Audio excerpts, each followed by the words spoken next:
America જવાના પ્રયાસમાં ડિંગુચાના પટેલ પરિવારના મોતના મામલે વધુ કેટલાક અપડેટ સામે આવ્યા છે। પરિવારના મોત મામલે અમેરિકાની અદાલતે બે લોકોને દોષિત ઠેરાવ્યા છે। મુખ્ય સૂત્રધાર હર્ષ પટેલ અને સ્ટીવ એન્થની શેન્ડને 10 વર્ષની સજા ફટકારાઈ છે। માનવ તસ્કરીના આરોપમાં મિનેસોટા રાજ્યની કોર્ટે દોષિત ઠેરાવ્યા હોવાની વિગતો છે। પતિ પત્ની સહિત બે સંતાનોએ ઠંડીમાં ઠૂંઠવાઈને જીવ ગુમાવ્યો હતો।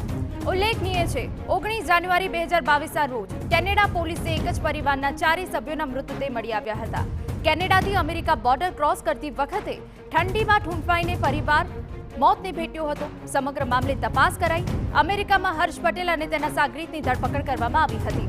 હર્ષે ડિંગુચાના પટેલ પરિવારને અમેરિકા પહોંચાડવાની જવાબદારી લીધી હતી અને તેના સાગરીત સ્ટીવ એન્થોનીને આ કામ સોંપ્યું હતું। અમારા સંવાદદાતા સચિન પાટીલ વધુ વિગતે વાત કરવા જોડાય છે। સચિન, પૂરી અપડેટ। જે આખો મામલો છે આપણે જાણીએ છીએ કે 19 જાન્યુઆરી 2022ના રોજ જે પ્રકારના સમાચાર સામે આવ્યા હતા એને આખા ગુજરાત નહીં આખા ભારતને હચમચાવી નાખ્યું હતું। કારણ કે જે 4 પરિવારજનો છે જેમાં પતિ પત્ની જે છે એમાં જગદીશ પટેલ અને વૈશાલી પટેલ જે બંને અહીંયા શિક્ષક હતા અને વિદેશમાં જઈને સેટ થવાનું કે પછી કહી શકીએ આપણે પૈસા કમાવીને સુખી થવાનું સપનું જોનારું આ પરિવાર જે છે પરિવારમાં એમના દીકરા અને દીકરી ચારેના -40 ડિગ્રીના ટેમ્પરેચરમાં થીજી જવાથી મોત થયું હતું। આખી ઘટનામાં કોર્ટે બંને આરોપીઓને જેમાં ડર્ટી હેરી જેને હર્ષલ પટેલ નામ છે જે મૂળ ગુજરાતી છે અને શેન્ડ જે બીજો એની સાથેનો આરોપી છે ત્યારે એ બંનેને સજા કરવામાં આવી છે। કોર્ટે એ પણ નોંધ્યું છે અને કોર્ટે અવલોકનમાં એ પણ કહ્યું છે કે આખો જે મામલો છે એ મામલામાં આ રોકી શકાય એવી ઘટના હતી, પરંતુ લાલચને કારણે વધુ રૂપિયાની લાલચને કારણે આ જે આખું જે નેક્સસ છે નેક્સસ ચાલતું હતું।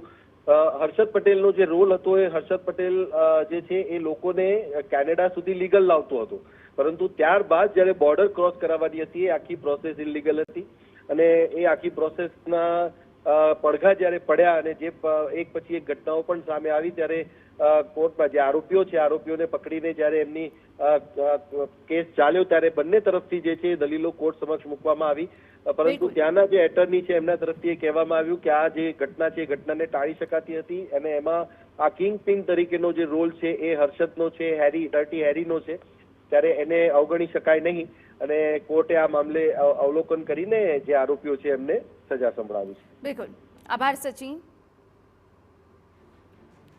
તો આજે પરિવાર કે જેઓને અમેરિકા લાવવા માટે બોર્ડર ક્રોસ કરાવવાની જે તજવીજ હાથ ધરાઈ હતી એવા બે લોકો કે જેમને સજા ફટકારવામાં આવી છે।